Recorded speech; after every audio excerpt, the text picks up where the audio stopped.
everything that we do during the legislative process. We know that we'll have a new presidential administration. We don't know who, but we know it'll be new. What will that look like for our federal legislative efforts? And there's always the potential for changes in congressional leadership. Your teams will touch on some of those things in a moment. And finally, Commissioners, as requested at your meeting last month on September 17th, today's materials also provide an update on the county's contract lobbying services. There's several comparative analyses of like-sized counties, including how much they spend on contract lobbying services, how much they secure through the state appropriations process, and through their legislative delegations for their local project requests. And finally, as requested by the board, the workshop item provides options should the board wish to secure additional lobbying services specifically focused on the county's appropriations requests. With that, I'll hand it over to Nikki.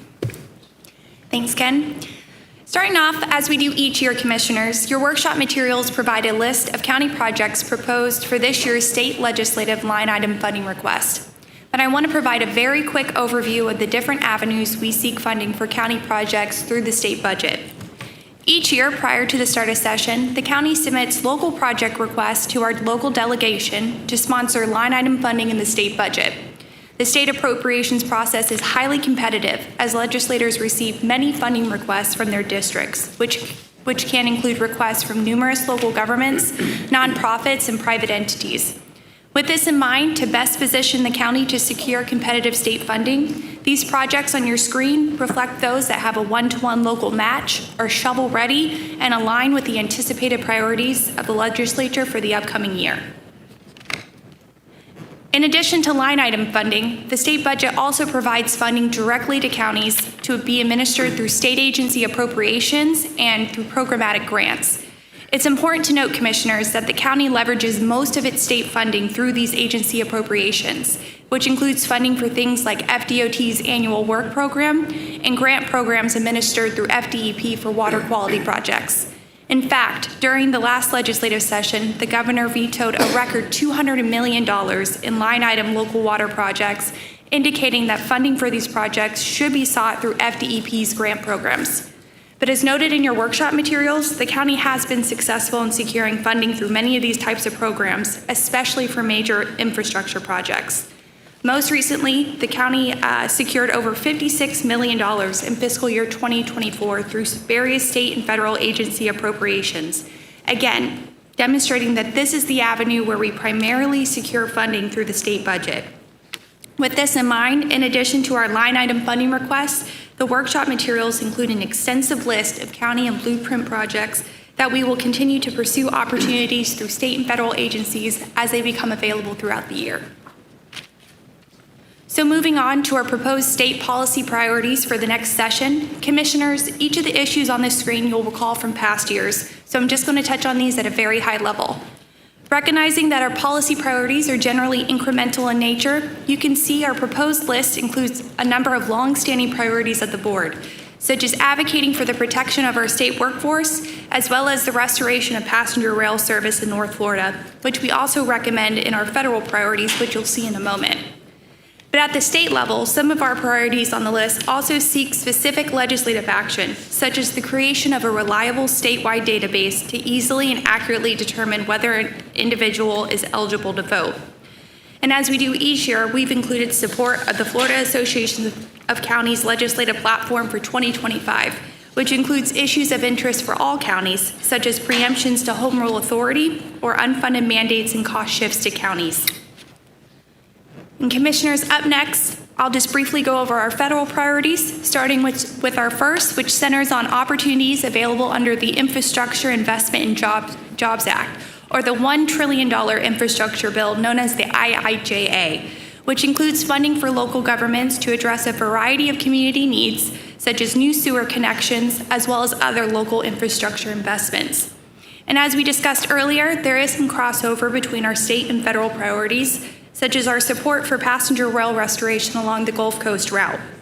We also have our other longstanding policy issues, such as support for the descheduling of marijuana from the Controlled Substances Act, as well as support of the city's application for a foreign trade zone at the Tallahassee International Airport. And as we do each year, we've also included support of NACO's legislative platform for the upcoming year. And finally, to wrap up this first segment, here's a quick look ahead to some important dates coming up. The next session of Congress will begin in early January, which will follow the November election, with the new administration taking office in mid-January. And the state legislative session will begin in March, with their interim committee weeks kicking off in just under 6 weeks. So with that, Commissioners, I'll hand it over to Vicki and Pamela for an update on what to expect during the upcoming session of Congress and some considerations ahead of the upcoming election.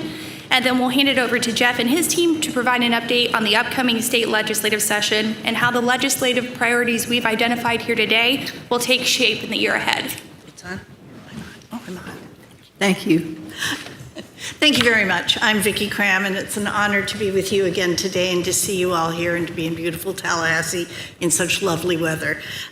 In the past years, I've appeared before you with my colleague, Sarah Vilms. She has since moved on, since we were here last year, to a National Trade Association, and so I'm bringing my colleague, Pamela Welsh, with me, who is my co-lead in our government relations, particularly our state and local government relations practice.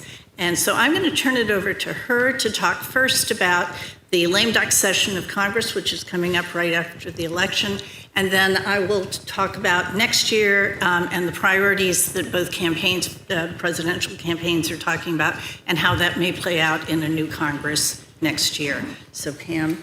Great, thank you. It's a pleasure to be here, and I look forward to working with all of you. Congress is scheduled to return on November 12th.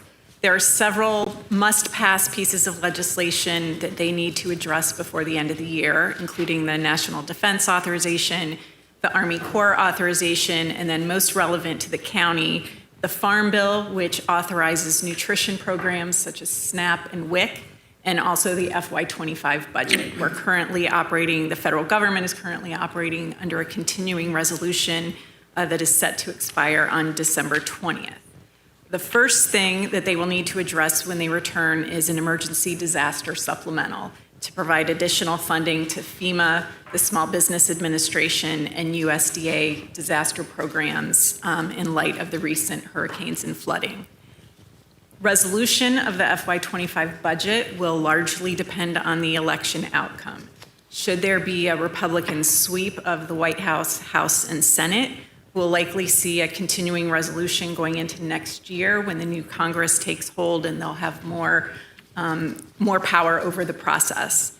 Otherwise, Speaker Johnson has said that he will not do an omnibus at the end of the year, so we would likely see smaller packages or minibuses of spending bills before the end of the year. Now, Leon County has been very successful in securing community project funding, or earmarks, through the appropriations process through Representatives Lawson and Dunn. Redistricting left the county solely in Representative Dunn's district, so with a larger area to cover and a limited number of requests, he had to prioritize other projects in FY25, but we're optimistic for FY26 and look forward to working with the county to advance compelling and competitive projects. And for the Farm Bill, just to close out, given all that Congress must address in those that short period of time, we'll likely see an extension of the Farm Bill that will go into next year. Thanks, Pam. So with the election just 2 weeks away, the race for the White House remains a toss-up. Most recent polls show former President Trump and Vice President Harris tied, more or less, in the key 7 swing states, which are Arizona, Georgia, Michigan, Nevada, North Carolina, Pennsylvania, and Wisconsin. Control of the House is also a toss-up. Right, both House and Senate are very, very close, as you know, currently. The Democrats must flip 5 seats for majority control, and key races for the control of the House are in California, New York, and Pennsylvania. And the Senate, which is currently under Democratic control at 51 to 49, requires that Republicans must pick up 2 seats to take control, and Democrats are defending 23 seats this year to Republicans' 11. So it's a bigger challenge for the Democrats to keep control. So what this augurs is likely a continuation of the past 2 years with tight margins in the House and the Senate and limited legislative action except in areas of bipartisan consensus. But as we've seen over the last 4 years, even there are a lot of opportunities to still pursue, even in narrow-margined Congress, like the bipartisan infrastructure bill that Nikki referred to, and the passage of the Federal Aviation Administration bill and other pieces of significant legislation. But it also means that the narrative will likely be driven by the temperament of the occupant of the White House. So it is possible that you may see many more executive actions, and then, of course, resulting potential legal challenges to the executive actions for the White House to move a lot of their agenda forward. Regardless, we do know that some things will come up on the agenda next year. One is taxes. So the Trump-era tax cuts expire in 2025. So this will trigger either a renewal of those provisions under a Trump White House or an attempt at tax reform under a Harris White House. Regardless, it is very likely that whatever tax legislation is enacted, it will include an expansion of the low-income housing tax credit, something that, given the national affordable housing crisis, which you also have in Leon County, is a bipartisan, is I think something that bipartisanly can be agreed upon in the tax bill. And of course, there will be a lot of talk and negotiations around the important things like tax rates. If President Trump wins, may also include repealing portions of the Inflation Reduction Act. But if Vice President Harris wins, could include reinstatement of the child tax credit and other credits for low-income individuals. There is also a trade agenda that may be quite different depending on the two candidates. Under a Trump presidency, there is potential administrative action to raise U.S. tariffs. And in sort of on the alternative side, Vice President Harris, in contrast, will likely continue current trade policies with support for workforce development and maybe some pro-labor policies, and then using trade tools to address climate change internationally. Housing is something that I think will be addressed in the next Congress just because there is a national affordable housing crisis. Vice President Harris has proposed a $25,000 tax credit for first-time home buyers. She strongly supports the low-income housing tax credit, which a number of Republicans do as well.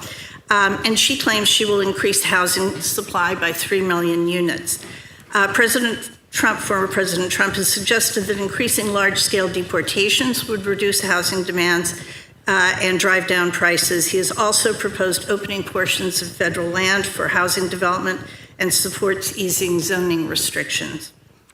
On the small business issue area, Vice President Harris has suggested expanding access to affordable loans and grants for small businesses, especially for women, minorities, and historically disadvantaged groups in underserved areas, which include increasing the startup tax deduction for small businesses from $5,000 to $50,000. She also has an opportunity agenda, which includes providing $1 million forgivable loans to Black entrepreneurs to start businesses, providing education and training to help attain family-sustaining jobs, and the launch of a national health equity initiative to address health issues disproportionately impacting African Americans.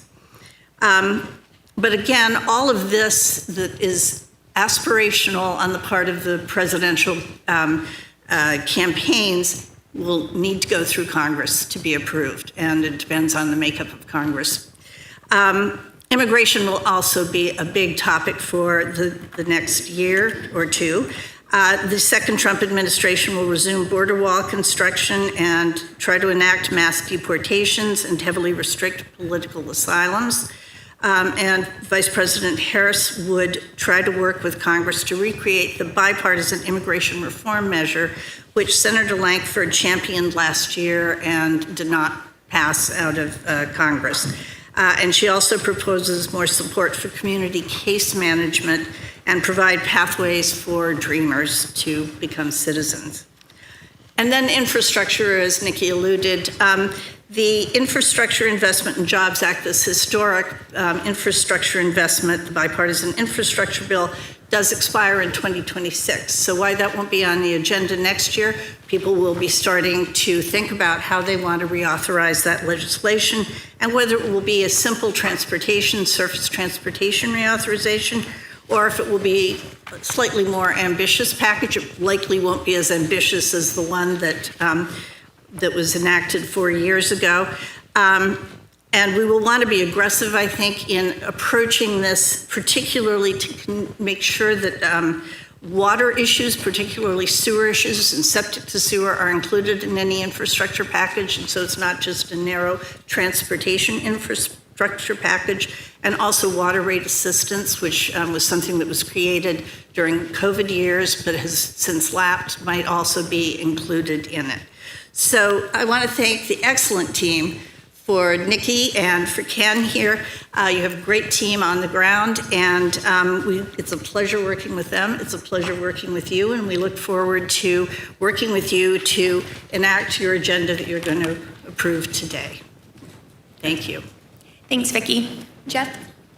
Thank you, Nikki, and Ken, thank you for the introduction. That was a very, very informative overview.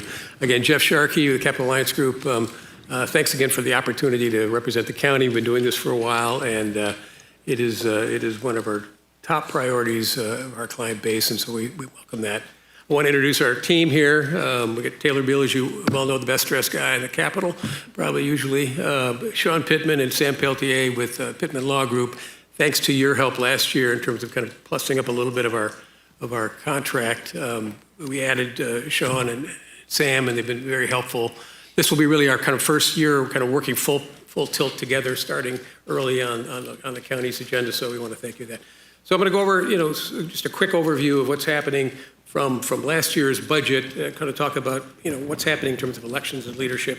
Most of you know this, a little bit of the budget, and then key issues that we anticipate will be coming back next year, and then potentially how the Leon County priorities kind of fit into some of the discussions we've had with House and Senate leadership as well. So obviously number one on the agenda for what's going to have an impact is the presidential race. I mean, it'll certainly transform what's going on at the federal level, at the state level, and at the local level, depending on who wins. It'll empower those particular different stakeholder groups, political stakeholder groups, party stakeholder groups, and have an impact that certainly will reverberate throughout the state. Governor DeSantis, last 2 years in office, he's still pushing hard. He travels every day to someplace. Certainly post-hurricane, he's been very visible, and frankly, I think he's done a fabulous job in terms of mobilizing FEMA, local communities, et cetera, after these two major hurricanes that have gone through. But he's done his last 2 years, and as you can imagine, you can almost hear it over in the Capitol and around downtown. After this session, the new governor's race begins. It's already kind of beginning, but you'll see it in full force, and my colleagues can speak a little bit about this. I'll just tick through this. We'll have a year and a half to go to the election, but certainly in terms of potential candidates, Wilton Simpson, Ag Commissioner, Jimmy Petronis, CFO, Matt Gaetz, one of our regional representatives, Representative Byron Donalds from the Naples area, and even First Lady Casey DeSantis has been mentioned. I mean, the Attorney General as well. On the D side, the Mayor of Miami, Danielle Levine Cava, Jason Pizzo, Senate Majority Leader, Senate Minority Leader. Everybody's trying to get Buddy Dyer to run, Mayor of Orlando, constantly, and even John Morgan has been mentioned. So it'll be Morgan in Florida, but we'll go that. And the legislative races are, obviously going to shape things on the leadership on the House side. Speaker Danny Perez from Miami, he's a good friend of ours. We work with him on a variety of issues. He's carried some legislation for us. He'll be coming in November, and we believe that Representative Stan McClure, Larry McClure, will be the appropriations chair on the Senate President side. Senator Ben Albritton will be Senate President. He's Senate President D now. Great guy, rural focus. He's a citrus grower. And I'll mention when we get to our things, we've had several conversations with him on things that he's going to prioritize that I think are consistent with what some of the things that Leon County will see. Again, November election, we'll have an organizational meeting where committee chairs, committee members, memberships will be assigned So it's hard to tell exactly right now where our local delegation will sit, as well as folks throughout the state. I will mention, just in terms of tight races, if you haven't seen a commercial about Corey Simon on television, just let me right off the bat. There are probably 3 tight Senate races, Republican Senate races. Senator Simon is one of them. So there's a lot of support going into his race versus Darrell Parks. And on the House side, there are about 10 potential swing races on the Democratic side. As you know, Representative Tant, who's been a fabulous supporter for Leon County and our delegation, is a little bit in that crosshairs, but I think she'll prevail.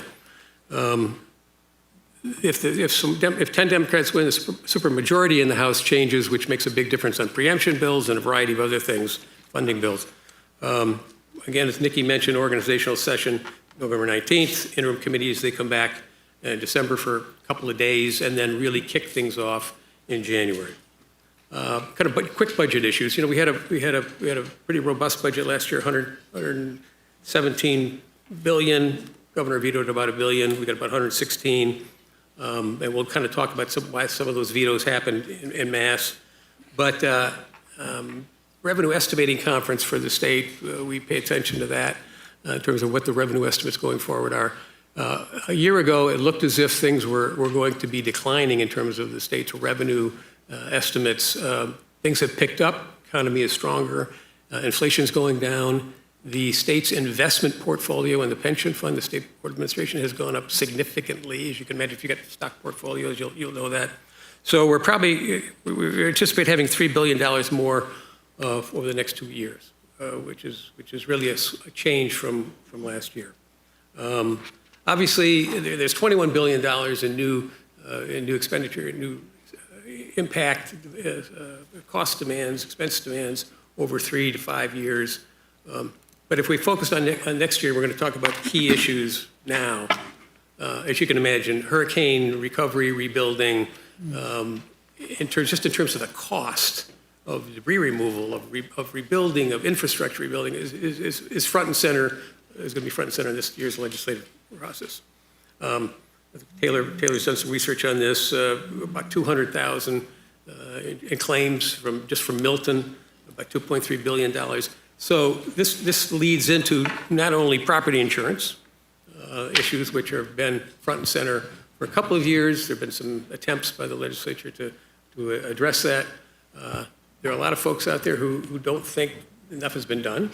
And as you can imagine, with this post-hurricane impact on homeowners, it's going to be a big issue again this year, and it's a challenging issue.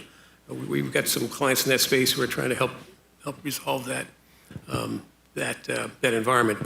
But along with that will come building code, zoning issues in terms of rebuilding, coastal communities, flood zone issues, floodplain issues. So for folks in McCulloch County and folks on the coastal areas, you'll see probably a big focus on what will we allow to be built going forward. So we got property insurance, post-storm building codes, zoning, flood zones, et cetera. And then one you probably don't hear about, but it may not be prominent here in Leon County, is condominium reform. I won't go into it too much, but as you know, after the Surfside collapse, legislation was passed requiring assessments. I mean, real hard assessments. People got to come up with assessments for maintenance, building. It's driving people out of their condos all over the state, particularly in southeast Florida. Suppressing sales, so that's going to be big. Next is, we've got some interesting amendments on the ballot. 1, 2, 3, 4, 5, I'm not mistaken. You're seeing a lot of that on TV as well. Whatever passes, and we're tracking the polling on those, whatever passes, of course, the legislature will have to come back and implement. So the adult use recreational marijuana, number 3, reproductive rights, number 4, are hot topics. And in both cases, there will be some legislative effort coming back to address those. Affordable housing, huge, continues to be big. We worked on the Live Local Act, the Senate President Pastadomo for the last 3 years, very active in the space of affordable housing. They'll be coming back when that, hurricane rebuilding, et cetera, but it's still a major crisis everywhere in the state of Florida. And Florida Ag, you're reading that, Commissioner Simpson, and of course Senator Albritton, who's a citrus rural senator. That's going to be a big issue. The agricultural economy has been very, very impacted. And then some bills from last year that we helped many instances defeat will be coming back, and that includes the COLA requirement, the cost of living requirement of the retirement thing. And these are kind of specific to Leon County. I'm talking about term limits for county commissioners, municipal rate utility reform. We've talked a little bit about that in the past. Monument removal restrictions, that ties into some of the issues that Leon County has looked at in the past. Millage increases requirements, employee wage regulations, sovereign immunity caps, et cetera, et cetera. So, that's kind of a quick snapshot. Sean, Taylor, you want to comment on anything there? Sam? Thank you, and good afternoon, everybody. Apologize for being late. I was over at the Florida State University School where our firm does their legal work, so I had a good excuse. I can get a note if you want me to, but happy to be here. And listen, first of all, thank you for the opportunity to work with this team.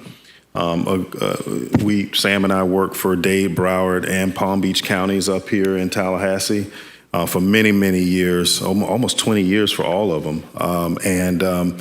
It's a delight to be able to work for where you live. So, and you've got staff and with the firm that's been representing you, really, really strong professionals in this area. And I will tell you, one of the things I love about Capital Alliance Group is the attention to detail and the level of attention they give to this client. That's important if you work over there. That you have a team that works for you every single day, because you only have 60 days to make something happen. I do want to illuminate when we talk about the increase in revenue potentially for the next couple years, particularly next year. The amendments matter some too. If Amendment 3 were to pass, you're talking about a revenue increase of somewhere between $150 million to $420 million. That will add to the state revenue. You're also talking about a savings, particularly Mr. Long, of the judicial area and processes, and what you save from not having to prosecute folks for small amount of marijuana. We always have to pay attention to those things, because that new revenue are things that can help you gauge and can help you decide where you want to go. And in talking to your local folks about how they help to make sure those dollars are going to things that we can benefit from. And then the second thing I will add to what Mr. Sharkey has already illuminated, and that is the real opportunity here for agriculture issues. I think when you look at the Senate president being a big ag guy, and you look at the fact that the current commissioner has greater aspirations, real opportunity for us to meet these leaders where they are and understand their agendas. And then it's our job to come to you and say, hey, this is what they're going to be putting money into. We need to think of projects that are in line with their interests. So really, really happy to be working with this team, both internally and externally, and also with all of you all. Did I get it? Thanks, Sean. It's a pleasure working with Sean and Sam and their team. They're very focused, got a lot of relationships, and it's been very productive so far. And again, we're looking forward to it next year. I will just mention, lastly, in our conversations, we've had personal conversations with Senate President D. Albritton, and interesting enough, his top, I'll share this with you. If you had to guess what his top priority was, and he said he goes to sleep at night worrying about kids who aren't being fed. Now that's a different perspective a little bit from some of the voices over there. So that's his number one priority. And number two is water. septic to sewer, water issues. So I think some of our issues here are going to be front and center for them. And of course, post-hurricane, the emergency backup generators is probably much more prominent. And since some of those people across the street lived through this one, maybe almost two of them, I think they're very sensitive to potentially this evacuation. Many evacuated. Right, yeah, exactly right. So let me stop there, and again, so we get some comments, and once obviously when we get into this, and again, appreciate the opportunity to be here. We didn't talk about the policy issues, but that's kind of not what we're here for going forward, so All right. go for it. Commissioners, moving on to the comparative analysis section and the information requested by the board. The following slides will show you what other like-sized counties spend on their contractual lobbying services and the state appropriations they were able to secure through local project requests. As you know, funding requests through the legislature can be affected by many factors, including the priorities of legislative leadership, which you've heard about today, the presiding committee structure and presiding chairs of the Appropriations Committee, the political influence of legislative delegation members, and of course, the priorities of the governor. There's a lot of data and analysis in your workshop materials today. Nikki has about 5 slides left in the presentation, which highlight the comparative analysis data. We also thought it'd be helpful to include the city of Tallahassee in some of the tables and data. I just share that as a warning so you don't think we elevated the city to county status. And should the board wish to expand or modify its contractual lobbying services, the presentation concludes with several options, ranging from issuing an RFP to hire additional lobbyists for the upcoming session, to going out to the market for an RFP for both state and federal lobbying contracts for 2026. I'll turn it back to Nikki to bring us home and then hand it back to the chair. All right, so to jump right in, on the table on your screen provides an overview of how much like-sized counties are spending on lobbying services, as well as the city for comparison purposes. As you can see, total expenditures range from $60,000 to up over $200,000, which is a broad range, with Leon County on the higher end at $185,000 for its state and federal lobbyists. As shown, Lake County and the city both have their state and federal lobbyists under one contract, but when looking at just state lobbying expenditures, Leon County falls right in the middle with an annual contract rate of $85,000. But that's just the big picture, Commissioners. This table, along with additional analysis, is available in your workshop materials. Also, as requested by the board, your workshop materials provide an analysis of how we compare to our peer counties in securing funding in the state budget. But as noted earlier, it's important to note the various avenues that the counties receive funding through the state budget. Each year, the county leverages most of its state funding through agency appropriations. Again, this includes things like SHIP funding for affordable housing to the millions of dollars we secure annually for septic to sewer projects. In addition to state appropriations and programmatic funding, we also submit line item funding requests for specific county projects to be sponsored by our local delegation members, which again is a highly competitive process with a lot of dynamics at play, which I'll come back to in just a moment. But at a high level, the table on your screen provides an overview of the funding secured for local project line item requests submitted by like-sized counties last session. As you can see, Commissioners, in addition to Leon County, the city and St. Lucie did not receive line item funding in the final state budget this past session. Meanwhile, for the counties that did receive funding, these awards range from $125,000 to $20 million. And St. Johns County is certainly an outlier. As you'll recall from the previous table, they spend the least on state lobbying services, yet they receive the most line item funding. But it's worth noting that the Speaker of the House and the Fiscal Policy Chair in the Senate were both members of the St. Johns County delegation, and it's not uncommon for legislative leaders to bring home big money for local projects. We also received a request for additional information looking back at funding secured in prior years, and the table on the screen provides just a snapshot of the total line item funding awarded among our peers since 2021. Again, this table just shows the bottom line of funding requests that were awarded following the governor's vetoes in past years, which demonstrates that line item funding can be very dynamic, with some counties receiving no funding in some years, while others just get one funded projects and others multiple. Again, you can see St. Johns County is an outlier, leading in the number of projects funded year after year, which aligns with the tenure of their delegation members in leadership positions in recent years. Also, as shown in the table, Leon County was able to successfully secure over $500,000 in project funding across 2021 and 2022, and a full breakdown of the county's funding request over recent years is also provided in your workshop materials. And finally, as requested by the board, your workshop materials include an option to issue an RFP for additional state lobbying services, specifically for the purpose of securing state funding during the upcoming legislative session. As detailed in your workshop, this would be in addition to the county's existing state lobbyists. If approved, we would issue an RFP to allow the additional lobbying firm to come on board prior to the start of session in March. It should be noted that this option would be an unbudgeted mid-year expenditure, so therefore would require the use of the general fund contingency account.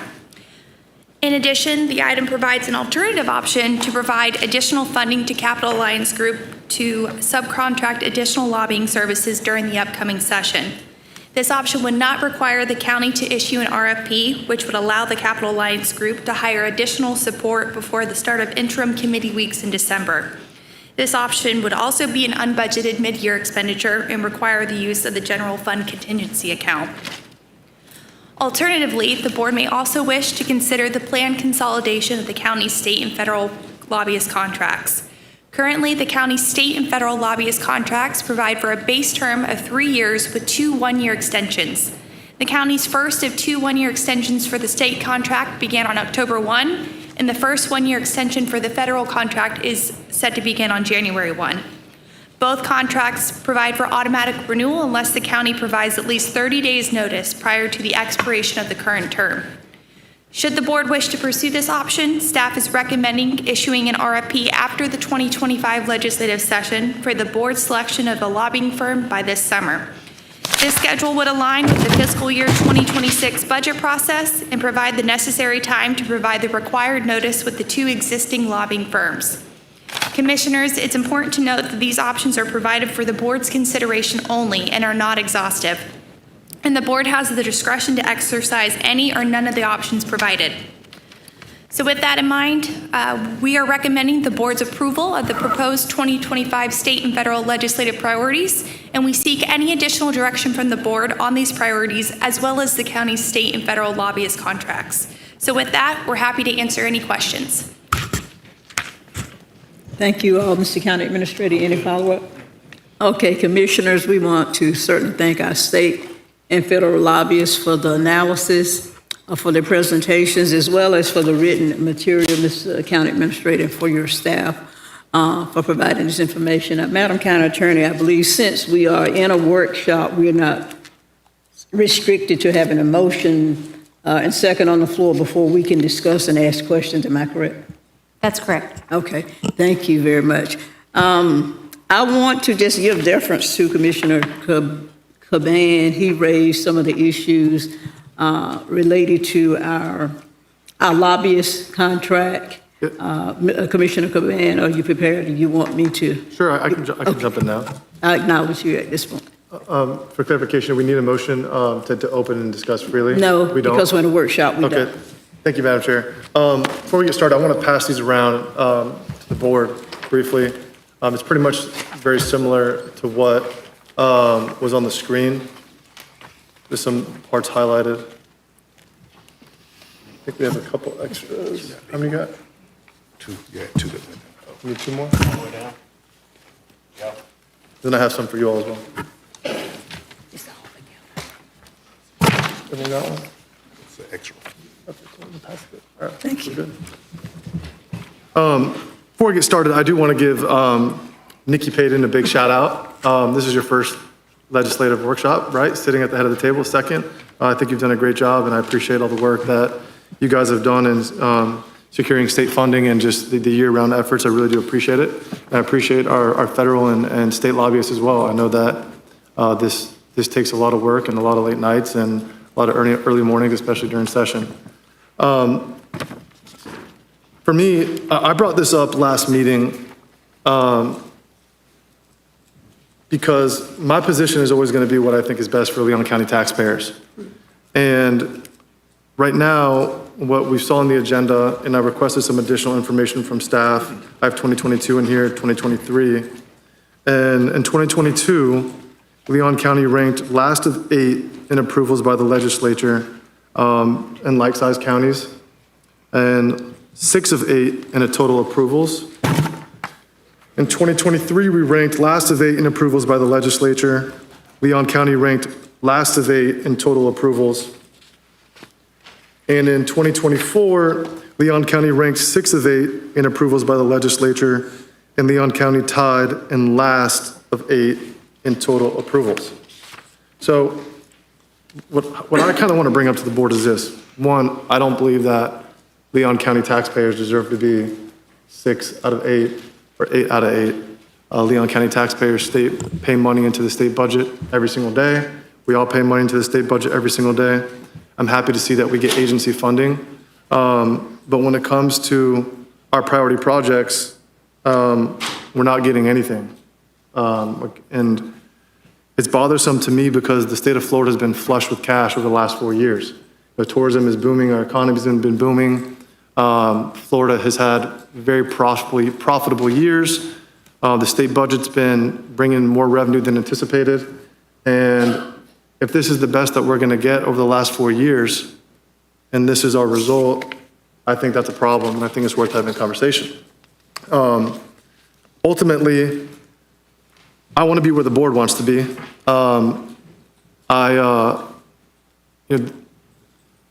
I brought up last meeting, I think that we should look at putting out a request for qualifications or an RFP out to bring in an additional firm solely for appropriations. Madam Chair, I can make a motion. I kind of want to hear where the board's at. I'd rather, why don't we hear a few more comments? Yes, ma'am, I agree. But I think really what it boils down to is the longer we put, if I'm a betting man looking at these numbers, I think in 2025 legislative session, we get no money. And so for me, we can push this off to next summer. We can do an RFP next summer, or we could do it now. But I think we owe it to taxpayers to have a conversation. There's a lot of money in the state budget. We have a lot of priority projects. Commissioners, we all have projects in our districts. And I think there's money out there that we should be getting that we're not currently getting. So Madam Chair, I'll pass it back to you. Thank you. Thank you, Commissioner Caban, and let's hear some other comments. Commissioner O'Keefe. Thank you, Madam Chair. I actually have some questions on our priorities before I get to questions and comment on the contracting issue. Looking forward to next year, and I think this would be under the federal. Last year we talked about efforts to reduce PFAS exposure for people and the public health crisis with it. Have we seen any progress in funding or policy that could impact people in our community? Was that to the federal delegation? Okay, Phil. It's to you, Madam Chair, and then you tell them where to go. We have seen some progress with the EPA developing rules on PFAS and some legislation primarily around airports. In the FAA reauthorization, which passed last year. This is something that continues to be on our radar, and we will continue to work with you on that. Thank you. My next question on priorities is following up from something we had at our last board meeting where we had a report on the need to update or expand our detention center. And part of the need in the future was to reduce our average length of stay at the detention center, which the main process they thought to improve was to improve speed and efficiency through the judicial and court system. And so is there any opportunity or effort in Florida or at the federal level that provides new resources or judicial openings or anything that we could leverage to help move that process faster to achieve both justice for people faster and the necessary reduction in length of stay? Can we get more money for courts to have time to process? Couple things, Commissioners. We'll talk about the facility itself. That's one where we played defense a lot of years. About 2-3 years back, the legislature was looking at changing the definition, basically, of what is a local jail versus a state prison. Right now, it's if you're sentenced to more than 12 months, you go to a state prison. Anything less, the county jail. There was conversations about increasing that to 18 months, staying in the county jail. That would have a significant impact on the jail population. When the consultants were here last month and they talked about all of their formulas and forecasts, and they said, hey, now this is assuming everything stays the same and there's no big changes. That would be a big change to all of those forecasts if now we had to accommodate inmates for 18 months rather than 12. Second part, trying to think, mental health is something that we've moved to this model of outpatient facility, outpatient care, if you will. We're always looking at our insurance expenditures, our primary health care expenditures for the county's uninsured program. And that's hit us over the years in the jail as well. We budget money for inmate health care in the jail. Sometimes it goes over and we have to write the budget. But we have been following efforts at the federal level to allow Medicaid to apply to inmates in the county jail. There's always been this revolving door problem of somebody who may be eligible and enrolled in Medicaid, then gets into the county jail, they're no longer on Medicaid. And we pay the full bill for their daily costs and any emergency costs at the hospitals. Then they get out and there's a delay in enrollment back again. So yeah, we're following having that Medicaid remain eligible to inmates that are incarcerated.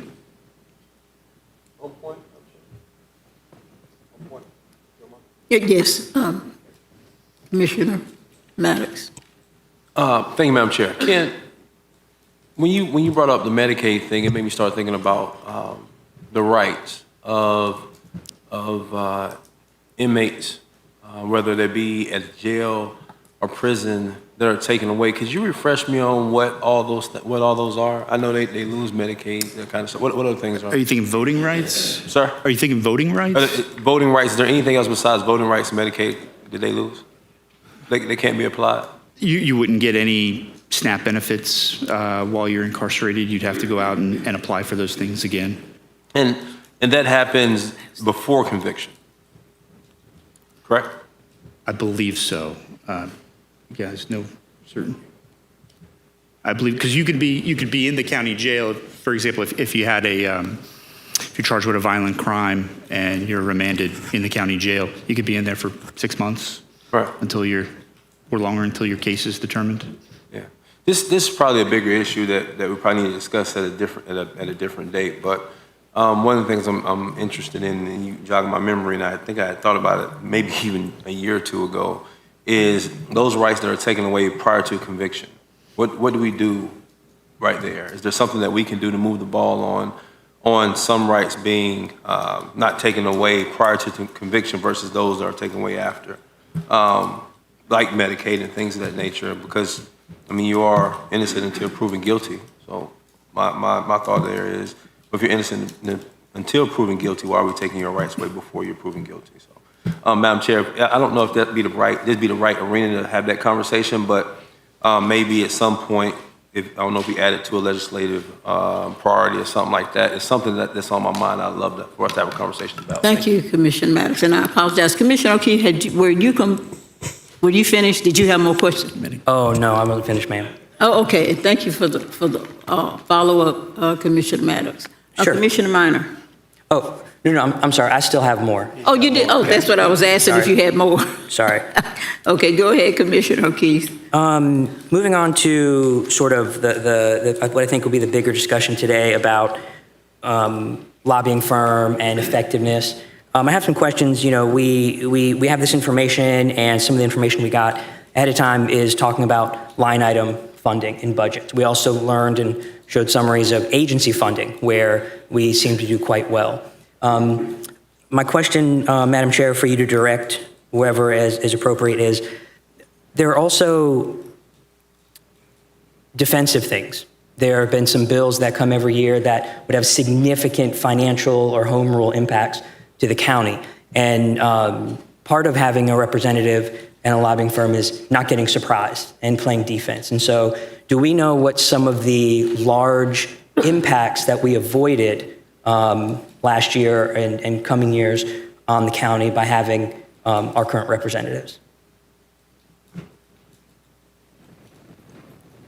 Yes, last year, through the avoidance of the FRS COLA reinstatement, as well as the proposed property tax exemption increase, we approximately dodged about $20 million in cost shifts. Can I? Mr. I think Shaw. I'm on. Yes, There you go. you're on. You're on. Thank you. Yeah, so I think as Nikki pointed out, there's a number of substantive policy bills, tax bills in particular, which have, a huge fiscal impact, and I think she's mentioned those. We work very closely with FAC on those. Lehigh County is our only local government client. It's a top priority. So we don't, we have private clients, we're very, very focused on this. So when the issue like this municipal tax bill, which would affect the city-county's relationship and/or the COLA, we work very closely, go to see our key people, not just our delegation, to try to soften the potential impact of those. So there's that. In addition to that, I think, and I want to come back to Commissioner Caban's comments just for a second, but, your number one priority across the board forever has been protecting state workforces, right? We have worked very hard with when Senator, Osley was in, when Senator Corey came in, with Senator Representative Tant, et cetera, on ensuring that state workforce is paid adequately. You may remember the old lard brick comment from many years ago, right? But now there's a very strong interest in making sure that state employees across the board, and Lehigh County has a disproportionate number of those. So we got 2021, $13 per hour increase, $1 billion in 2022, a 5% pay increase for all state employees, drop program extension in 23, and again, another 3% bump. So, we worked on all those which have a significant impact. So, and I can wait to, comment on the spreadsheet here, and just in context, and my colleagues can address it. I mean, when you're in the appropriations project, just in terms of these percentages you're showing, we got 6 requests from the county last year. We got 4 of them funded. We got 4 of them in the legislative budget. That's 4 out of 6. So whether they're $500,000 or $2 million, it depends on, those come in different silos. They come in education silo, they come in transportation silo. So the success rate on the project request is different than the money that you put in there, and I understand your calculation. I'm not trying to, this is one way of showing it for sure. Listen, we did have some vetoes, and we explained. The governor vetoed 126 of the 240 water projects. We had 2 of them. Right? So to some extent, the question is, are we good with the governor's office? I'm just going to be straight up about this. I think we're very good. But some of the types of projects that we were requesting, and some of them are very different this year, fall into these categories of water projects where he said, listen, I got $150 million at DEP for water projects. You need to apply there. Again, vetoed 126. The list is 5 pages long of water projects. So to your point, Commissioner, the line item didn't get vetoed. It got vetoed, but we got them in the budget, but we went afterwards and got grant funding for them. And just to quickly piggyback off of that, to Commissioner Okay, Caban, turn your mic on. Make sure your mic is on. The button. It was on. You see, I don't see the Sorry, green. Commissioner. It's on. It's illuminated. Okay. But Commissioner Caban, what projects that Madam Chair? you've Okay, I'm wanted- sorry. Madam Chair? Commissioner O'Keefe was asking a question. Okay. Yeah. Thank you. And I've got the answer that I needed. Okay. Thank you.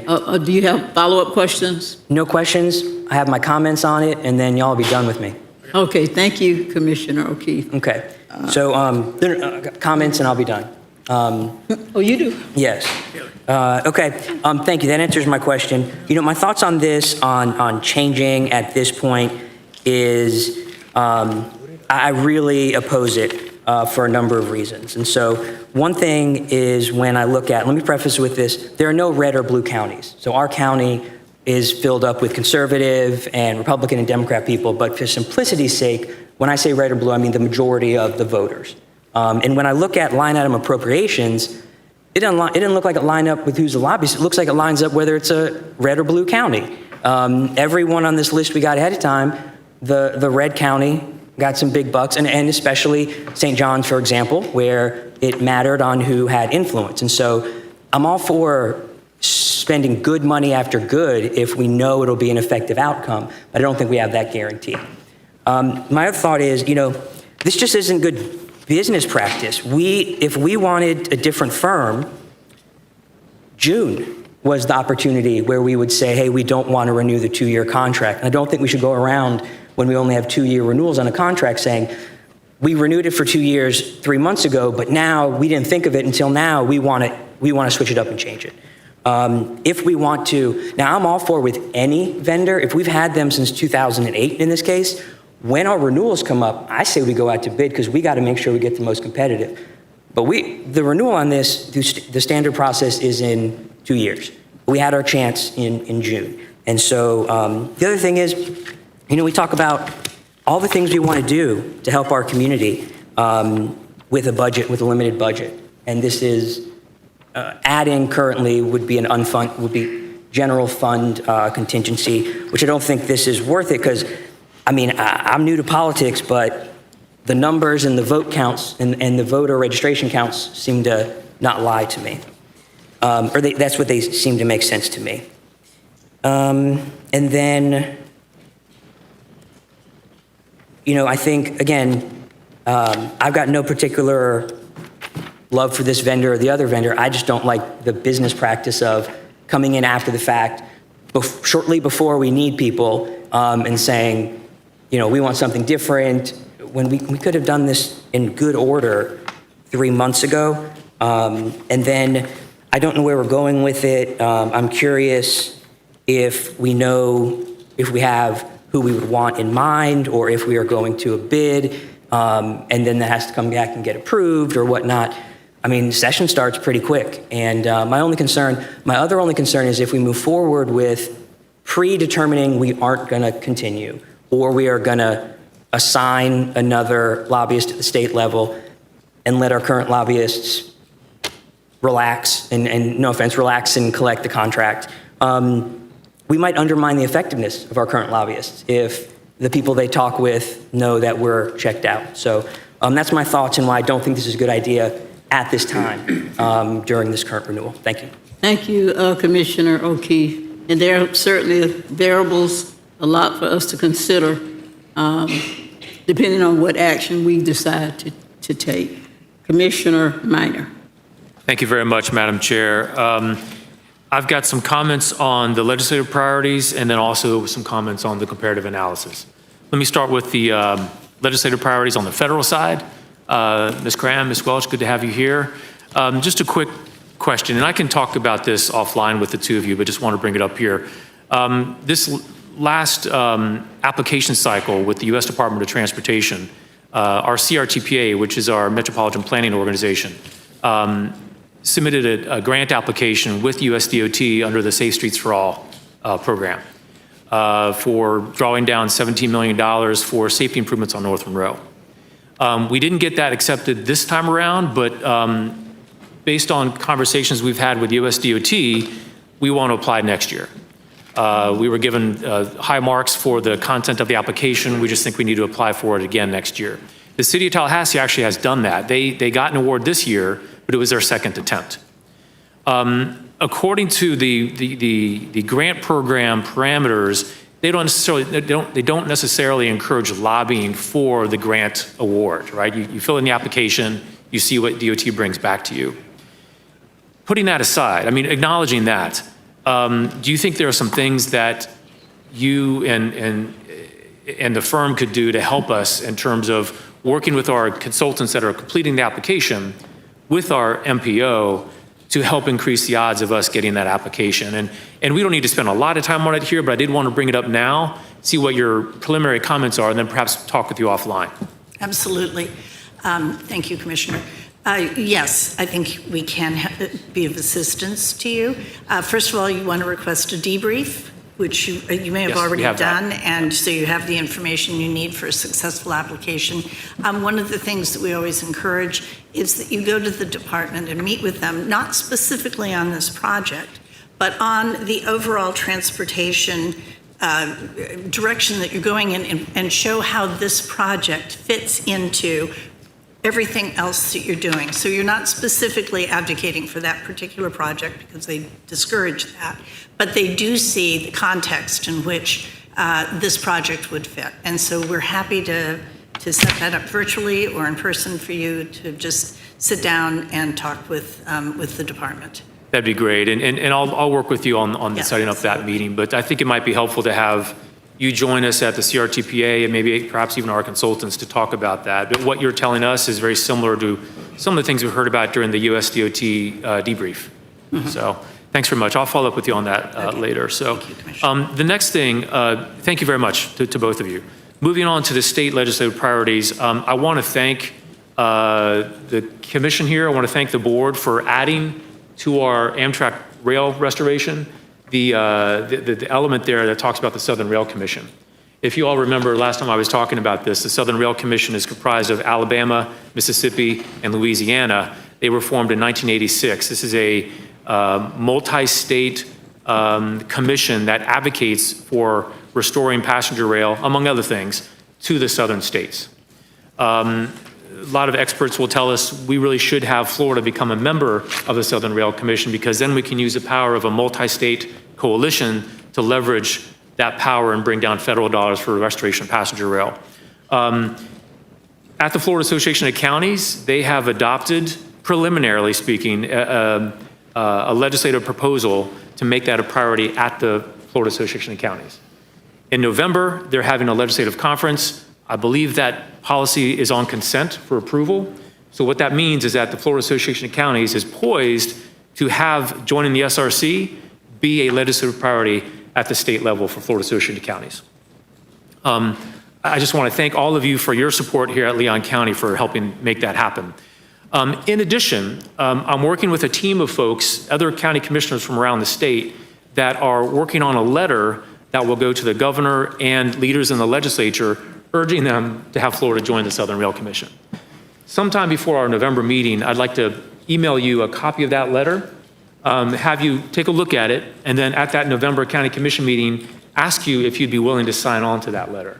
Our goal is to get dozens of local elected officials throughout North Florida, South Florida, signing on to that letter so that we can present that to the governor and the legislature prior to session, urging them to join the Southern Rail Commission. This is a letter that is being worked on in a bipartisan fashion. Both Republicans, Democrats are working on this. There's a lot of enthusiasm in North Florida specifically, but also some interest down in South Florida too, to finally connect North Florida with passenger rail that will be established in Mobile and also going up the eastern coast through Jacksonville. Right now, there's nothing in between, so we're trying to change that. So I just want to let you all know I'll be sending that letter to you by email. Please take a look at it at your convenience, and then in November, at the county commission meeting then, I'll ask if you'd like to sign on to that letter, joining the other county commissioners from around the state that are doing that. Now on to the comparative analysis. Just a couple of questions. Nikki, as you said, and as our county administrator said during the briefings, we do a really good job of getting the agency appropriations, about $60 million a year. That's terrific. And that is by far the bulk of what we get from the state. How does that compare to what other similar counties are doing in terms of their agency appropriations? If we get $60 million, what are some of the other counties around the state doing that are similar to ours? We don't have a way to track that statewide. We collected that information internally. We know what we're getting from different state agencies. So that wasn't something we can do in the comparative analysis. What we did jump into as an example, we looked at the FDOT work program. We thought that would be, transportation funding would be an important issue.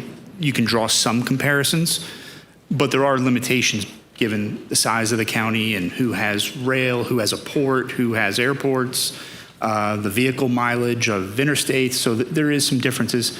In your materials, you have the comparison of all those like-sized counties that we had up earlier. Alachua County is probably our best peer, just in terms of the makeup and demographics of the county.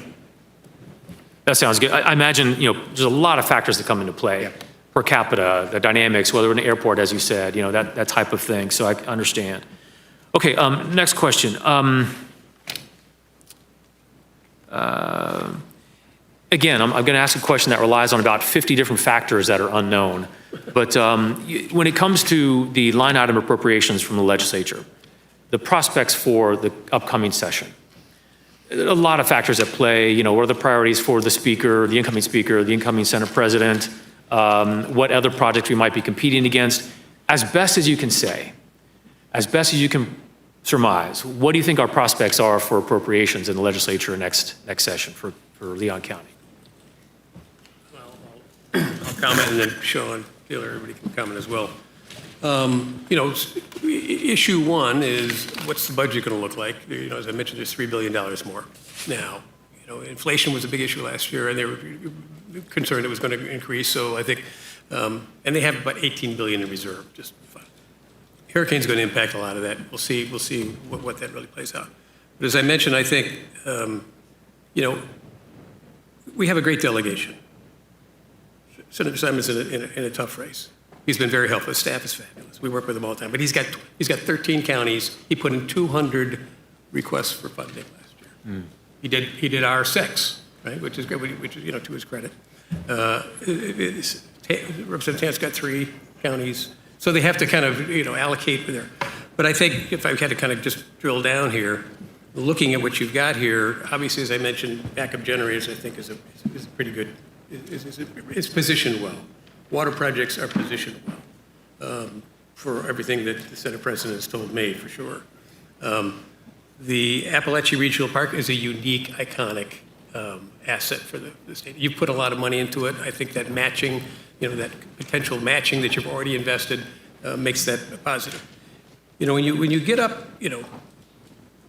our Representative Schoaf is part of our delegation, but he really focuses on, his Gulf County, et cetera. But he's very helpful because he's an appropriations subcommittee chair. So on education issues, he's typically very positive. As I mentioned, the requests we've gotten over the last year are really in the $300,000, $500,000 range. They're not $3 million. They're not $2 million. Speaker Renner, pulled down a lot of money last year in large chunks of. So I think when you get into fairground beautification at $13.5 million, that's a big ask, right? That gets to be a big ask, and so that's got a lot of explaining to do. And I think the uniqueness. I know Commissioner Proctor, this is important to you.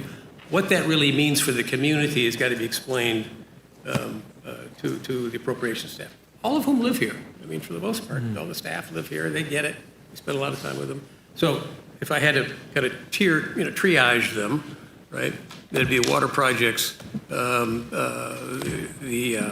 generators, Appalachia Regional Park, and then, libraries have taken a little bit of a beating over the last couple of years for a variety of reasons. So I put that, and then we can push really hard on the fairgrounds issue. But it's that's a lot of money. If it was a university or a college asking for the money, it's a little different, right? Mm-hmm. But typically those types of allocations for line item issues, unless it's put into an agency request, who is asking for it, or a like if it was DEP or Fish and Wildlife or something. It's got a little better choice. So, hope that answered your question. Yeah, it does. Thank you very much, Mr. Sharkey. Chandler, you want to comment on any of that? A little better because we're on the team, so a lot better. No, listen, it's hard to answer that because, listen, if you think what goes on over there is a one-trick pony, it's not. It's not one-dimensional in any way of looking at it like that is not reality. I mean, a lot of factors come into play. and strategy is really important. The amount of time that somebody or a team has at working your issues, relationships are everything. Trying to connect where you're trying to go with where they're going is also very important. The amount of money that's available is important. What you ask for and how many of those are important. Who is elected in the area to represent and make those budget requests extremely important. So election cycles become really important. So there's just a lot of dynamics, and I can go on and on. I think the one thing that we try to take advantage of is, and I think Jeff sort of alluded to it, is realizing that this is still a very staff-driven process, even the appropriations process. So the leadership will come in and say, I got to take home this or that. But at the end of the day, there's a lot of staff that are moving pieces and making decisions. And guess what? They're our neighbors. So, utilizing you all as our partners in this becomes really important to, the people that we go to church with and the people that we see in the grocery stores and we see in the parks and we see at events. They're making decisions over there. Yep. And when you don't connect that, you're making the job much harder. So, it's hard to say what our chances are. They're the same as they were, except every year is different. Every single year is different. And you have to be engaged enough to know that so that you can lean in where necessary. And at the end of the day, you all have some responsibility for that too, Nikki and the team, because, a lot of local governments go and ask for things that are never going to happen. And it's our job to tell you that's not going to happen. You might not like us saying that, but it's our job to say, yeah, they're not going to do that. And some other year they might.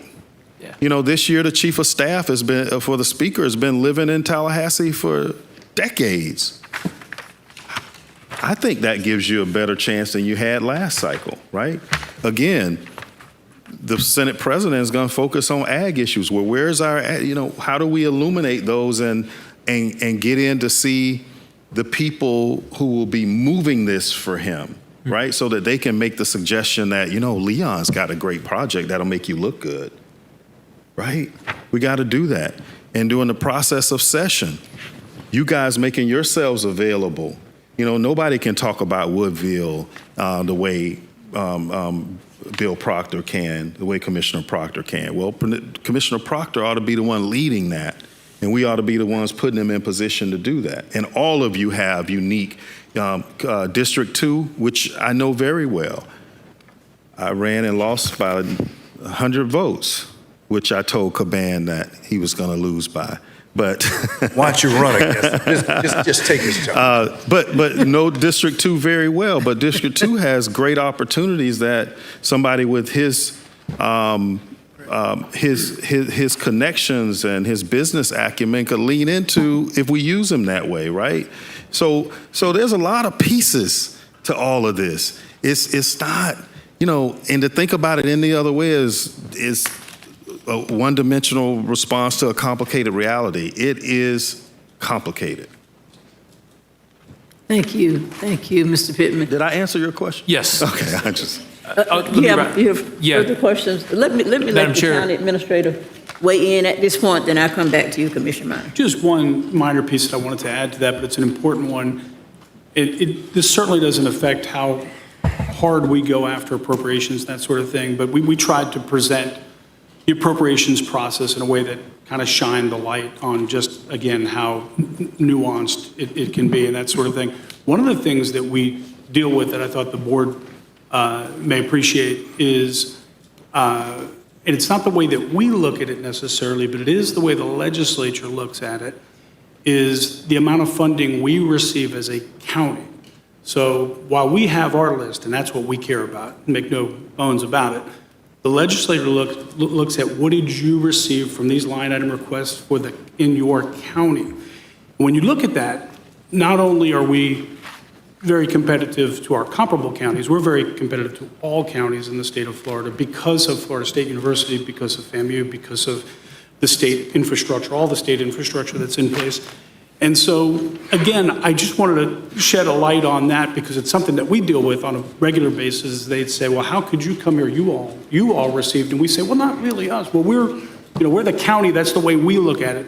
But the way the legislature, again, oftentimes looks at it is, what did your community receive in terms of the slice of the pie? We had actually a graphic of that in this item. We took it out because we didn't want to sort of say, hey, look, we're not trying to take credit for what other people are doing and advancing their priorities and that sort of thing. But it's a very real issue that we deal with.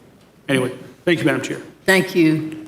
Thank you, Mr. County Administrator. Commissioner Minor. Thank you, Madam Chair. And I'm going to wrap up with some final comments because I know some other people want to go ahead and have a chance to speak. So, Mr. County Administrator, that's a really good point, which I haven't thought about in a while, but the legislature looks at it in terms of the community, irrespective of which entity actually receives the money from that area, right? So that's a really good point. Listen, I've worked with our lobbyists for many years on a host of different issues, and I've always found them to be very responsive to the issues that are important to me and my district, but also to the county overall. I know that they do a good job representing us at the Capitol. That's not the case with every lobbying firm. Not every lobbying firm pays the amount of attention to the clients that they should, but I know that our lobbyists do that. Let me be very clear about this part. Leon County receives a significant amount of state funding. We receive a significant amount of state funding. Most of it comes from our agency appropriations. We don't get that. Over the last couple of years, we've not received a lot in terms of our line item legislative appropriations. But as we talked about here, there are a lot of different factors that come into play on that. I want to make sure we help our lobbyists get the best chance we can on bringing those appropriations dollars down. But I do know that a large part of what we get, $60 million a year, comes from our agency appropriations. I'm also taking into account the work that our lobbyists do to prevent bad stuff from happening. You know, Commissioner O'Keefe brought that up, and this was a big concern of ours last year about the $20 million in budget shortfall we would have had if some of those FRS changes had taken place. We would be in a much different spot financially in terms of our financial health in Leon County had some of those legislative bills passed and changed the FRS. We'd be talking about much different things if it were not for the work of our lobbying team here preventing that from happening. And so I think our folks get a lot of credit working with Nikki and Ken and our lobbyists to prevent that stuff from happening.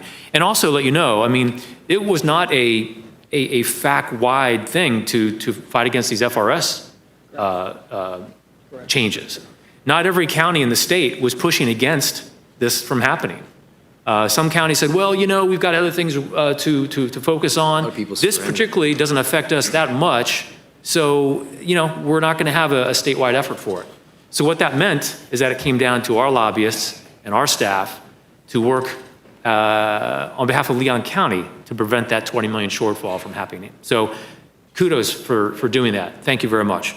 I appreciate Commissioner Caban bringing this up. We always should take a look at what we can do to improve our operations and improve our contracts. In this case, I side with Commissioner O'Keefe, though. At this time, I'm not interested in making a change. I would like to see more line item appropriations come our way, but based on the work that you have done, your history of working for Leon County, based on my personal knowledge of the attention you've put upon us as a client, I'm not interested in making a change at this point. Thank you, Madam Chair. Thank you, Commissioner Minor. Commissioner Welch. Thank you, Madam Chair. So I got a couple things before I get to the lobbying thing. Vicki and Pam Welsh, you almost got that name right. Just close. I think you're the Irish Welshes. I'm the British Welches. But I think we're from the same jam. Vicki Cram. All right, sorry. It feels like the stuff that goes on in Washington is so dependent on what happens in 2 weeks that I don't even know why we flew you guys down here to even talk about this. I feel like we could talk about this stuff in January and it'll have a lot more meaning to us as a board, because we think the legislative process across the street is convoluted. The legislative process in Washington is a total mess when you talk about continuing resolutions and omnibuses and minibuses and all the dynamics of what go on up there in terms of the impacts of November. So thank you for coming. I appreciate all your work. To our state team, a couple of questions. And Jeff, it's a little hard to hear you on the microphone. Did you say 117 billion was the 23-24 budget? Is it 121? Yes. 117, and you anticipate, or the revenue estimating conference estimates another 3 billion potentially over the next Yes. couple years? Okay. Yes, 2 years. So it's Next 2 years. So we're looking at billion next year and about $1.7 billion next year. so 120 to 121 billion dollar budget over the next couple years. We anticipate. Yeah. Okay, and then we spoke about the potential impacts of a revenue from Amendment 3, cost savings and things like that. On the county's, I assume that would impact the county's general budget if we're talking about revenues for Amendment 3. I mean, does that have any impact on, does the legislature know what they're going to do with the revenues from Amendment 3? Have they said, like I grew up in Mississippi, right? When they approved gambling in Mississippi, that money went to education and you saw schools near the casinos get real fancy real fast. We don't know what's going to happen to Amendment 3 money in the state of Florida yet. No, Commissioner, the state economists have done some analysis and estimates on this. So as Sean pointed out, the numbers, they're anticipating, should it pass, they'll give that information to the legislature.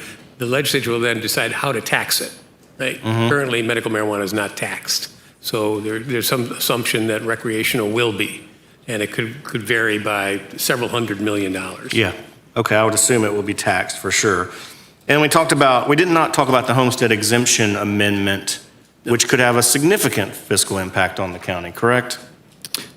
Not as significant as the proposed increase on the existing property tax exemption. The constitutional amendment is limited to Homestead. Small piece. a annual adjustment for inflation on the exempt amount. Okay. Which I So believe was an impact of around 130,000 for the upcoming year. So not as significant as what we were looking at originally this past session. Okay, so they're not apples to apples. No. Okay. Okay. Well, I think that's all I got on those. All right, when it comes to the state lobbying contracts, I tend to agree with Commissioner Caban on the notion that we all acknowledged repeatedly in the questioning from Commissioner O'Keefe and Commissioner Minor the nature of the dynamics across the street. It's a dynamic environment. Mr. Pittman, relationships are everything, right? So when we talk about percentage of projects approved by the legislature, and I recognize that when we look at total approved projects, it's different. Correct.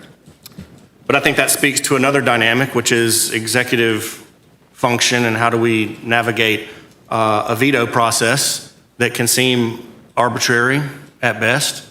I think when we talk about water projects and what was the percentage that you said about 120 got approved out of about 350, is that right? Or vetoed, or right one way or the other? 136 were vetoed. Out of 240.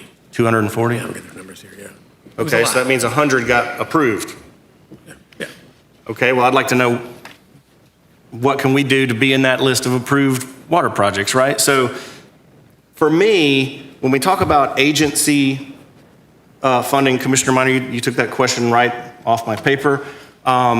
The only statistic that we could create was based on FDOT funding, which I have heard repeatedly lags in Leon County significantly compared to neighboring counties. Because there's variables. And there can be all kinds of variables, absolutely. I'm speaking to the variables, Mr. Beal. The idea here is that there are a lot of variables. I want to identify as many of those variables as I can and overcome them. And if relationships are everything, then why would we not seek to find a relationship that can overcome those dynamics that are fickle and capricious and arbitrary and sometimes, or I would say quite often, left up simply to the personalities in the room who is a former chief of staff, who is a campaign strategist turned lobbyist, who over there across the street has the relationships that can navigate those dynamics or overcome those dynamics or supersede those dynamics. And so for me, if I'm looking at it from the perspective of what is in the benefit of taxpayers in Leon County, I think I want to be as multifaceted as possible. I want to have every tool in the drawer that I can possibly afford. And so what we had discussed at our last meeting was the idea that we are happy with the lobby team that we have and the work that you do. I think that we shouldn't be here defending our lobbying team. We pay them. We shouldn't be going, oh, they did such a great job doing this or that. Well, that's their job. They're supposed to do that. I think that the FRS bill impacted municipal governments and teachers' unions all over the state of Florida. So to suggest that it was a Leon County, that you guys just defended that on your own over there, I think is not fair. It's not true. We have an association of counties that fights these battles for us regularly every day.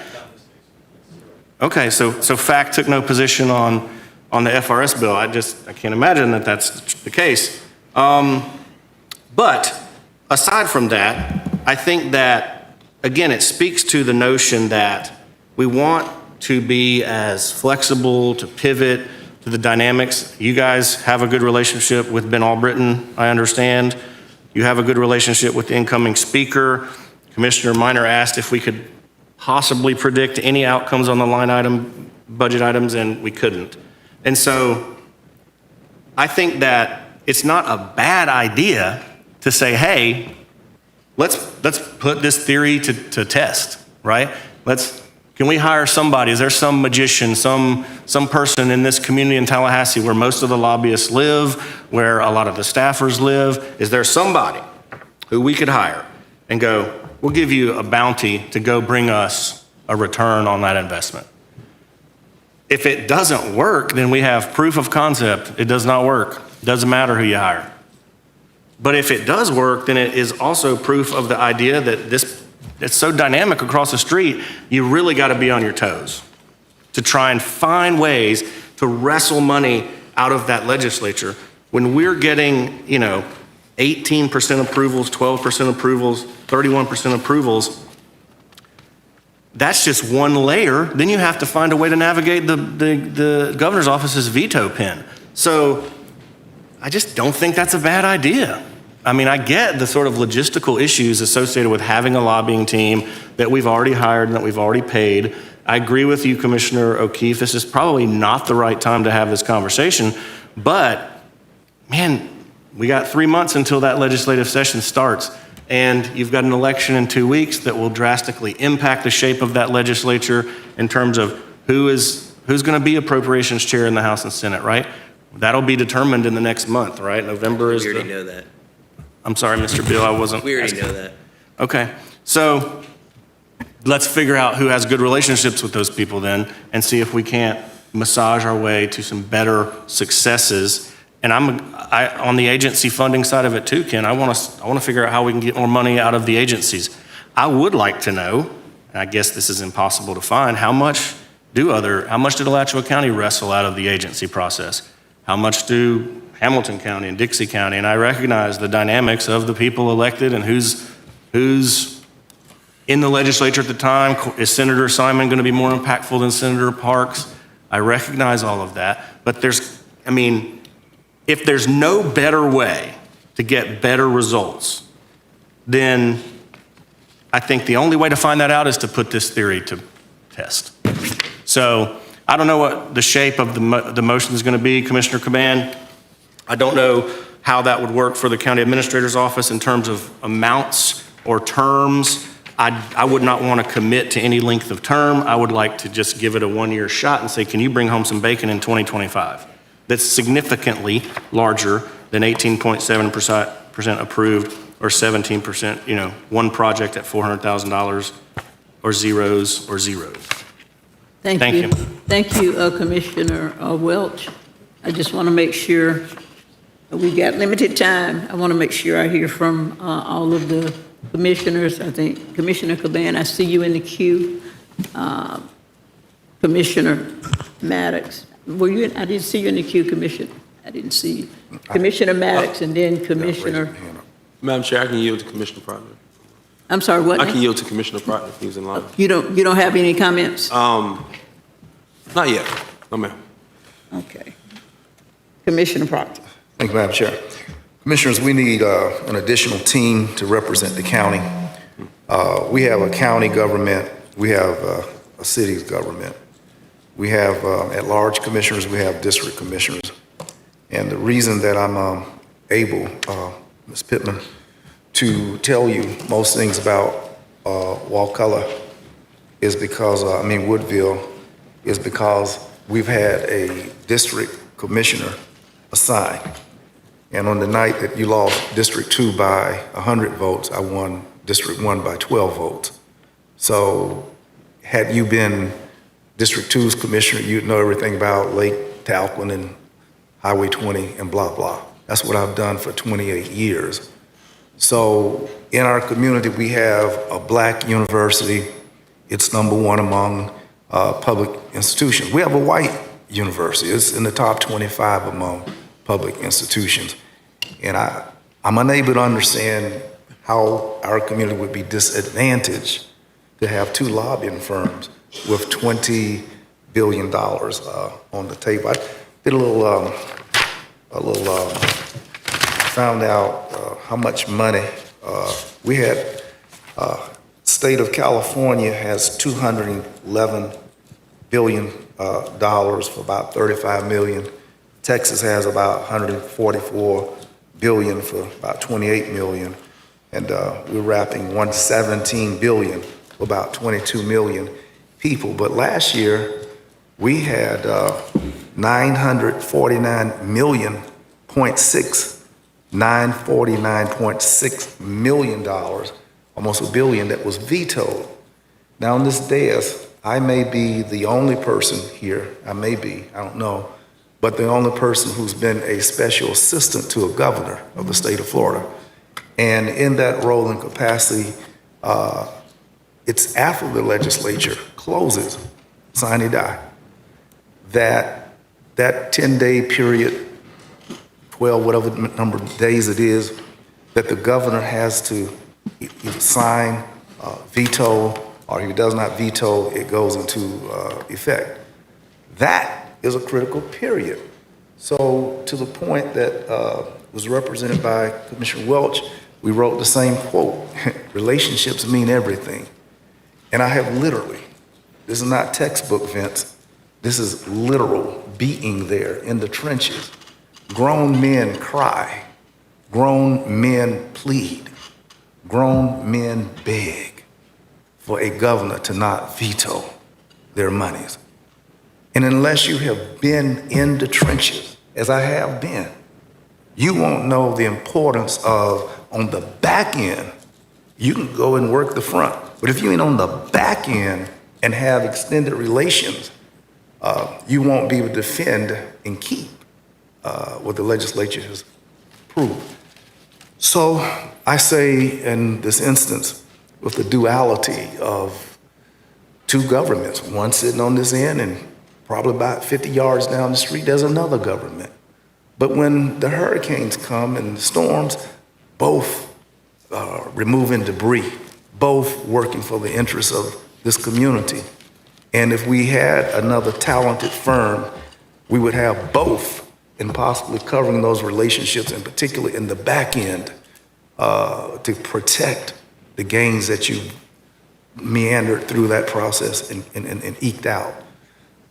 This is why I strongly support, and this is not to take food, we're not trying to take food off of any of you all's table, and it's not to prohibit you from supporting my candidacy in 2026, but if you don't want to, that's okay too. My re-election is not contingent on what you do for me. But our extending additional help for $3 billion more, and for the kind of fighting required, we need it. I mean, if we didn't need additional help to fight, why would we extend and go past the Army? Why would we need a Navy? Why would we get the Air Force? For what? We got a badass Army. We don't need the rest. But we've got all of that. We should likewise secure the arsenal that has a good ground game, Air Force, Republican, who's coming to the pre-party, who's going to the after party. We need that. That's how I feel. So enough on that. Vicki, hi, we're so glad to see you all. I'm not sure we need an additional firm, federal, but apologize that we're meeting with all of you all this week instead of on the 12th. This meeting should not have occurred before the election, and we're merely, you like us, prospectively pontificating. We should come back on the 12th and have a real meeting once we know who's in charge. But you indicated that under Trump, that Trump favored open federal lands, and I think you said for affordable housing. Did I hear you say that? Yes, Okay. that's one of his proposals. Okay, very good. I Now, think he's talking primarily about Western lands, Bureau of Land Management lands, et cetera, but we have significant federal lands and federal properties in the county. okay, now those federal lands, is his thought to executive order? Through executive those order. are to congressionally secure? It depends, and most of them have to be congressionally approved. Okay, so for the federal lands, which are about 20%, the occupancy of the federal land presence here is about 20% of our total. We would have to secure congressional approval if Trump is our president, is what you're saying. Yes, Okay, we very believe good. so. I want to, for the record, if Trump wins, the first thing that I think is important is a designated legislative effort to secure more federal properties for affordable housing here. Secondly, for mental health. Thirdly, for jail and expansion of that facility. That's what we need right now. Now, Commissioners, federal government has land in Puerto Rico, Guam, Philippines. Federal government got land in Pensacola, Eglin, and Fort Walton, Tampa, Miami, Cape Canaveral. Hell, they got land all over Florida.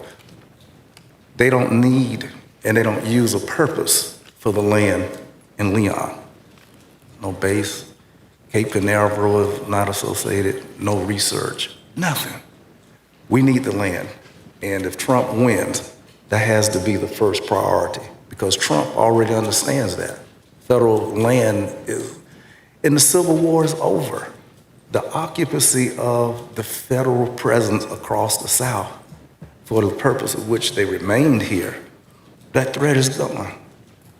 And there's no purpose. I want that land. We need it to move forward. And I'm appreciative for the years that y'all have served and done very, very well for our county. Commissioners, I want to say, the notes here. We're not getting enough money. We're not getting enough money for ours being about the 13th, used to be the 13th, I don't know where we are now, but the 13th largest county, and I don't know if we're the 15th or 16th, but on a pro rata basis of what counties are taking, we are not receiving food commensurate to our size and to our needs of the community. If you subtracted Florida State University, Florida A&M University, Community, TS, Tallahassee State University, man, what would we have, Ms. Pittman?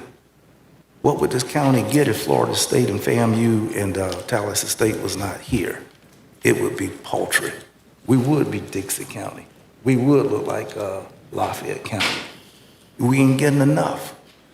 And then to say that we're right here, literally a stone throw away across the street to the state complex, we is not benefiting in any way. We might as well be in Key West relative to what we secure, given the proximity of how close we is to that stack of money, stacks of money.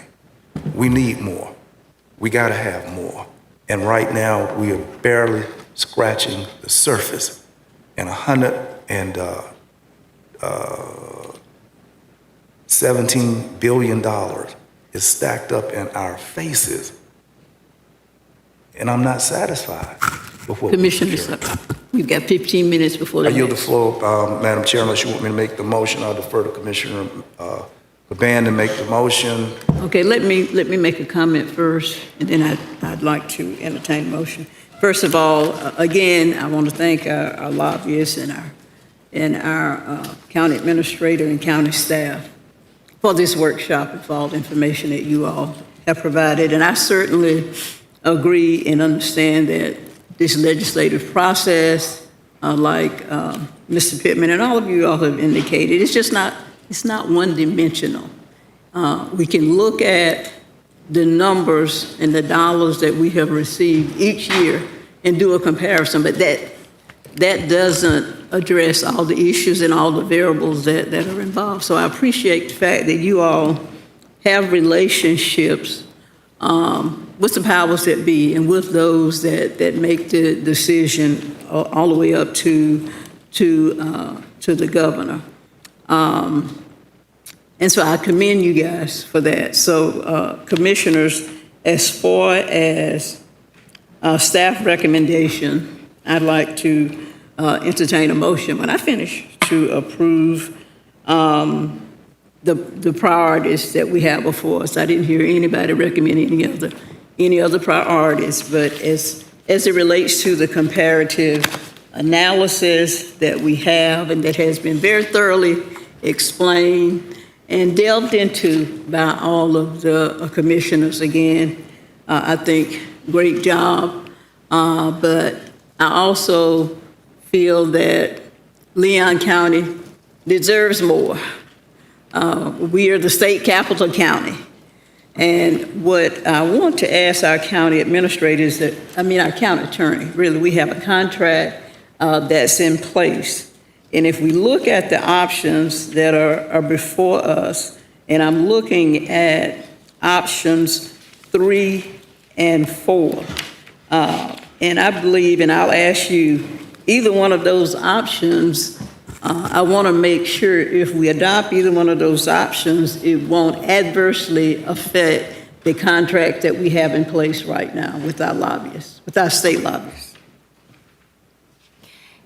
It would not adversely affect the existing contracts. Option number 3 would require an amendment to that existing contract.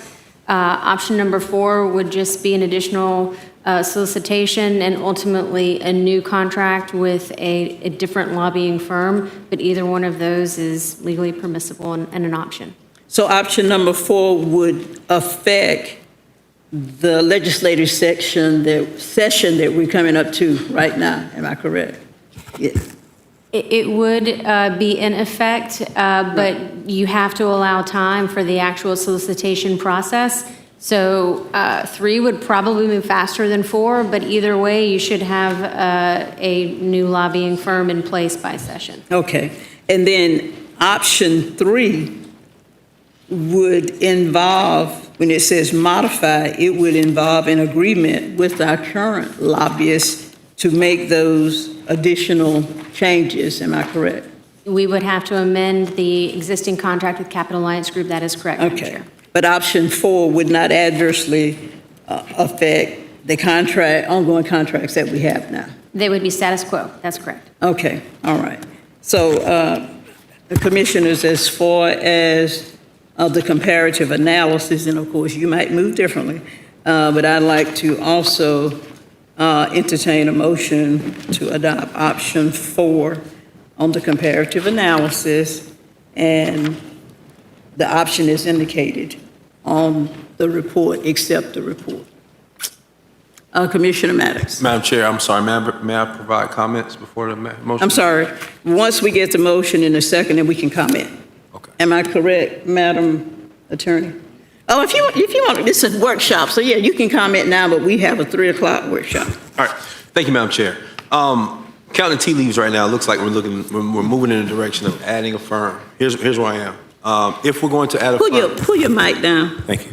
If we're going to add a firm, I'm not spending any more than $20,000 to $25,000 on the RFP. I won't vote for anything more than that because that will put us at about either equal to what people are spending, the maximum amount total, or about $5,000 more. I believe we can, a firm who wants to help us right now and really interested in Leon County getting more dollars can do it at that amount of $20,000 to $25,000. So unless we're going about that much, that's about as far as I'm willing to go there. But point on point. Okay, Commissioner. On point. Proctor. Those counties that we're looking at, they don't have 52% of their tax base exempted and not see. So when you're looking at the base of a comparison, it ain't. We got to go deeper because we didn't Commissioner Proctor, I happen to know. We don't have the same taxable land base. I get that. I know that there are firms out there that would be interested in helping us at between 20 to 30,000. I'm not willing to 1 year go above much than about 25,000.